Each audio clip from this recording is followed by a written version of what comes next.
Hello guys, welcome to our channel. నేను వెంకట్ తేజ. ప్రస్తుతం మనతో పాటు ఒక వ్యక్తి ఉన్నారు. ప్రజాభవన్ దగ్గర రావడం జరిగింది. ఏంటి మీ సమస్య ఏంటి? ఇంతకుముందు మేము డబుల్ బెడ్రూమ్కు అప్లై చేశాము. అప్లై చేస్తే మాకు ఫోన్ వచ్చింది, మీకు ఇల్లు అలవాట్ అయిందని అన్నారు. అన్నాక కూడా అక్కడ వెళ్ళాము. వెళ్తే మీకు రాలేదని చెప్పి మళ్ళీ మాకు కాలేరు వెంకటేశం డివిజన్లో, మేము అంబర్పేట డివిజన్లో ఉంటాం, అక్కడ పోతే మీకు రాలేదు అని చెప్పారు. చెప్తే కూడా మేము మళ్ళీ కూడా అప్లికేషన్ మళ్ళీ పెడితే ఇప్పుడు ఎంక్వైరీ అయ్యిందని మళ్ళీ ఎంక్వైరీ రేవంత్ రెడ్డి గారు వచ్చినాక మళ్ళీ అప్లికేషన్ పెట్టాలన్నారు. మాకు వచ్చింది కదా సార్, డబుల్ బెడ్రూమ్ వచ్చిందని కూడా మేము చెప్తే కూడా ఇక్కడ మా అంబర్పేట మండలంలో ఎవరు వినలేదు, మీకు రాలేదు. వినలేని వాళ్ళు ఎవరు? అక్కడ ఆఫీసర్లు ఇట్లనే ఎంక్వైరీకి వస్తారు కదా, మీకు రాలేదు అని చెప్పారు. మాకు ఫోన్ చేశారు కదా, ఫోన్ నెంబర్తో సహా అన్నీ ఉన్నాయి. మావి ఫోన్ నెంబర్తో సహా ఉన్నాక కూడా మీకు రాలేదా అని అన్నారు. ఇది అప్పుడు అప్లికేషన్ ఫామ్ ఇది.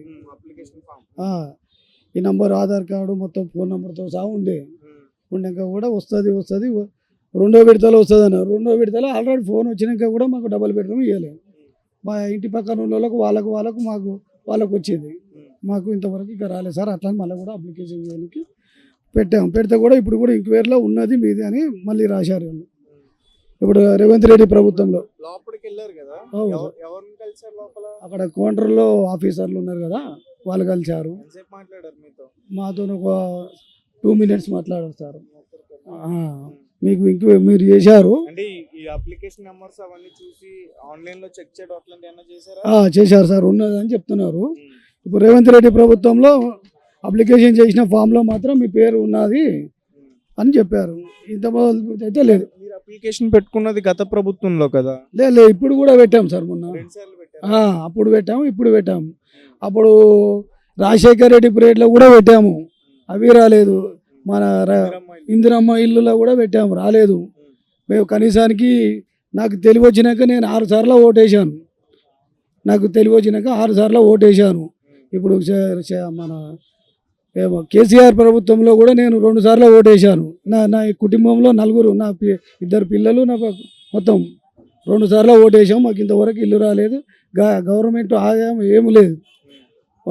పెద్ద పాపకు కూడా మేము మొన్న కాలేజీ కోసం పోతే కూడా మాకు ఏమి రెస్పాన్సిబిలిటీ ఏమి ఇవ్వలేదు. ఇప్పుడు రేవంత్ రెడ్డి గారు వచ్చిన కనుక ఇంత ఏమైనా సహకారం చేస్తే అంగీకరిస్తాం. లోపలైతే మీకు పాజిటివ్గానే రెస్పాండ్ అయ్యారు కదా? ఉన్నదని చెప్పారు. మీ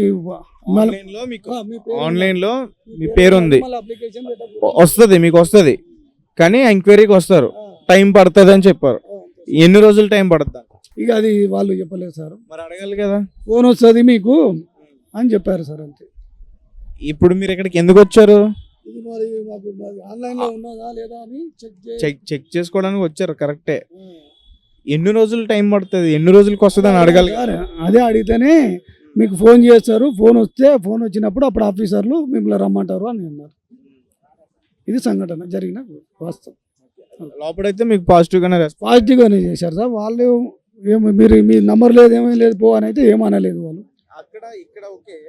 ఇక్కడ బాగానే పాజిటివ్ గా రెస్పాండ్ అయ్యారు. ఇంతకు ముందు మీరు కలిసారు కదా ఆఫీసర్లు? అంబర్పేట డివిజన్ లో మాత్రం చాలా బ్యాడ్ గా చేశారు, మాకు ఇవ్వలేదు. మాకు ఫోన్ చేశాక కూడా ఇల్లు మీకు ఎంక్వైరీ అయిపోయింది, అలవాట్ అయింది అనుకుంటా కూడా ఇవ్వలేదు. మాకు అలవాట్ అయిందని కూడా ఇవ్వలేదా? అలవాట్ అయిందన్నాక కూడా ఇవ్వలేదు మాకు ఇల్లు. అప్పటి వరకు ఎలక్షన్ కోడ్ వచ్చిందని బంద్ చేశారు సార్. అది సంఘటన జరిగింది. మేము అక్కడ మా లోకల్ ఎమ్మెల్యే ఆఫీస్లో కూడా అప్లై చేసినాం, కాలేరు వెంకటేశం ఇంటి దగ్గర ఆఫీస్లో. వాళ్ళు కూడా మాకు రెస్పాన్స్ ఏమి ఇవ్వలేదు. సీఎం ఆఫీస్ కోరని అప్పుడు అన్నారు, కానీ అప్పుడు సీఎం ఆఫీస్ మొత్తం బంద్ ఉంది. అయితే ఇక్కడికి ఒక పెద్ద ఆయన వచ్చారు. గతంలో నక్సలైట్ల దాడుల్లో వాళ్ళ బంధువుల్ని కోల్పోయారు, రిలేటివ్స్. ఇల్లు కూడా పోయింది, వాళ్ళ ఇల్లుని కూడా కోల్పోయారు. సో దీని గురించి తరచుగా ఆయన ఇక్కడికి తిరుగుతున్నారు. ఇప్పటివరకు కూడా ఎటువంటి స్పందన లేదు అని చెప్పేసి అంటున్నారు. అసలు ఏం జరిగింది, ఎవరు హామీ ఇచ్చారు అని చెప్పేసి ఇవన్నీ కూడా మనం అడిగే ప్రయత్నించేద్దాం. నమస్తే అండి. అసలు ఏం జరిగింది, మీరు దేనికోసం తిరుగుతున్నారు ప్రజాభవన్కి? అప్పుడు జియో ప్రకారం 20,000 ఇచ్చిండు ఇల్లు పిలిచిస్తే. తర్వాత ఏంటంటే మళ్ళీ గవర్నమెంట్ సవితాంద్ర రెడ్డి హోమ్ మినిస్టర్ ఉన్నప్పుడు మళ్ళీ పెంచిండ్రు. డ్యామేజ్. దాని ప్రకారం నాకు ఎక్కువ కావాలని కోరుతున్నా. ఓకే. అంటే ఏంటి అసలు నక్సలైట్ల దాడులు అంటే ఎక్కడ జరిగింది, అది ఏ ప్రాంతంలో జరిగింది? నాచనపల్లి మా విలేజ్లో జరిగింది ఎప్పుడు? 91లో. 91లో జరిగింది. అంటే మరి అప్పుడు ఉమ్మడి రాష్ట్రం కదా ఏపీ. సో అప్పుడు ప్రకటించారు ఏమైనా? అప్పుడు తక్కువ ఇచ్చిండ్రు, ఇప్పుడు తర్వాత పెంచిండ్రు వీళ్ళు. అంటే ఇప్పుడు వీళ్ళు బీఆర్ఎస్ ప్రభుత్వం వాళ్ళు పెంచారా? టీఆర్ఎస్ ప్రభుత్వం పెంచారు. ఓకే. ఎంతవరకు పెంచారు? చనిపోయిన వాళ్ళకి 5 లక్షలు, తర్వాత డ్యామేజ్ అయిన వాళ్ళకు 10,000 నుంచి 50,000 అని చెప్పింది ఇలా. కాకపోతే నాకు అప్పుడు 60,000 ఇచ్చింది కాబట్టి ఇప్పుడు 91 నుంచి బాగా నష్టపడ్డా కాబట్టి ఇద్దరు అమ్మాయిల పెళ్లి కూడా చిన్నప్పుడు చేసిన 14-15 ఏళ్ళు అప్పుడే అమ్మాయిల పెళ్లి చేస్తే వాళ్ళు అనారోగ్యంతో ఉన్నారు. పెద్ద ఆయన టీచరు, ఆయన మంచిగా చదివిన టీచర్ అయిన. చిన్న అబ్బాయి నువ్వు చదివలేకపోతే ఆర్మీలో 20 years పోయి వచ్చిండు. 10th క్లాస్తో ఆర్మీలో పంపిన. పొలిటికల్ లీడర్ నుండి కూడా మేము సంపాదించుకోవాలి, ఆస్తులు బోడగొట్టుకున్నాం. ఓకే. మొత్తానికి ప్రభుత్వాన్ని డిమాండ్ చేస్తున్నారు ఇప్పుడు ఇవి పెంచాలని చెప్పి. ఒక ఇల్లు ఎన్ని రోజుల నుంచి తిరుగుతున్నారు ఇక్కడికి? ఇక్కడికి ఇప్పుడే వచ్చిన ఫస్ట్ టైము. కలెక్టర్ ఆఫీస్లో చాలా సార్లు ఇచ్చిన. ఏ కలెక్టర్ ఆఫీస్? వరంగల్ కలెక్టర్. వాళ్ళు ఏమన్నారు? ఏమన్నా గవర్నమెంట్ పంపుతామో అన్నారు అంతే. అప్పటి నుంచి పంపించలేదా? పంపించలేరు. కాదు పెద్ద ఆయన 91 అంటే దాదాపు ఈ మధ్య తీసింది ఇది. ఓకే. ఎవరు ఈ జీవోని తీసింది? TRS government. టీఆర్ఎస్ గవర్నమెంట్ లో ఎవరు మంత్రి ఎవరు? Savita Indra Reddy, home minister. Okay. మరి ఆవిడ దగ్గరికి ఎప్పుడన్నా వెళ్ళి కలిసే ప్రయత్నం చేశారా? మరి ఆవిడ దగ్గరికి వెళ్ళి కలిస్తే మీకు అయినా కొంచెం న్యాయం జరిగేది కదా. ఇప్పుడు ఇక్కడ వీళ్ళు తెలంగాణ గవర్నమెంట్ అన్నిటికీ చేస్తాను కాబట్టి ఇక్కడైనా న్యాయం జరుగుతుందని ఇక్కడికి వచ్చింది నేను. వెళ్ళారా? లోపలికి వెళ్ళారా? చిన్న పిటిషన్ రాసి చెన్నారెడ్డి అని పొలిటికల్ లీడర్ ఉన్నారు కదా, దీన్ని ఎల్లాడు చేసిండు. ప్రిన్సిపల్ సెక్రటరీకి రాసిండు, కానీ ప్రిన్సిపల్ సెక్రటరీ కూడా రిజిస్టర్డ్ పోస్ట్ చేస్తా. నేను పోయి కలవలేను, ఎందుకంటే నాకు ఏజ్కి సహకరించదు కదా. ఎవరు మాట్లాడారు లోపల నీతోటి? ఆయన మాట్లాడు, ఆయన ఎల్లాడు చేసిండు. చెన్నారెడ్డి ప్రజావాణి ఇన్ఛార్జ్. ఇప్పుడు ఇక్కడ చంద్రమౌళి తండ్రి నరసయ్యను నన్ను రెడికల్స్ AK-47 తుపాకీతో 1991లో నాచినపల్లి పాఠశాలలో కాల్చారని ఉంది. మీరు గాయపడ్డారు అప్పుడు? ఇళ్ళ నుంచి బుల్లెట్ పోయింది, కుడి జబ్బలకి వెళ్ళి. ఈ సిగురు జబ్బలు పడి కంటి పక్కలకి వెళ్ళిపోయింది, ప్రమాదం ఏం కాలే. అంటే ఎలాంటి సందర్భంలో జరిగింది? అది ఏదైనా ఉద్యమం చేస్తున్నారా? కలుసుకు పడకపోవడం ఇదంతా.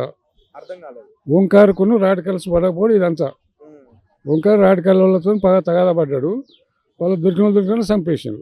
నా వెంబడి దిగిన వాళ్ళు అందరూ తెచ్చింది, నేను ఒక్కరిని బతికినా. ఒకరిద్దరం. నేను డ్రింక్ లేదు కాబట్టి, ఏం అలవాటు లేవు కాబట్టి, జాగ్రత్తగా ఉంటాను కాబట్టి బతికినా. లేకపోతే నన్ను కూడా చంపేటోళ్ళే. సడన్ గా దాడి చేశారు అప్పుడు? సడన్గా చేసారు,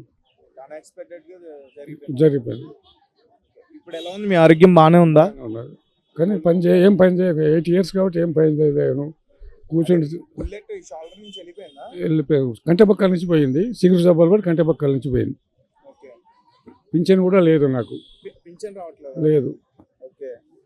పీరం ఫైటర్ కూడా పింఛన్ లేదు. రావాలి మా లాంటి వాళ్ళకి, కానీ రాలే. తెలుసు, తెలంగాణ సాయుధ పోరాటం కూడా తెలుసు నాకు. అంటే నేను పాల్గొనలే, కానీ మా పక్క ఊరికి వచ్చి పట్టువారిని వాళ్ళని చంపిళ్ళు. నైజాం అప్పుడు రజాకారు పట్టువారు దొంగలు ఉంటాయి కదా అప్పుడు. ఇప్పుడు కూడా అంతా దొంగలే.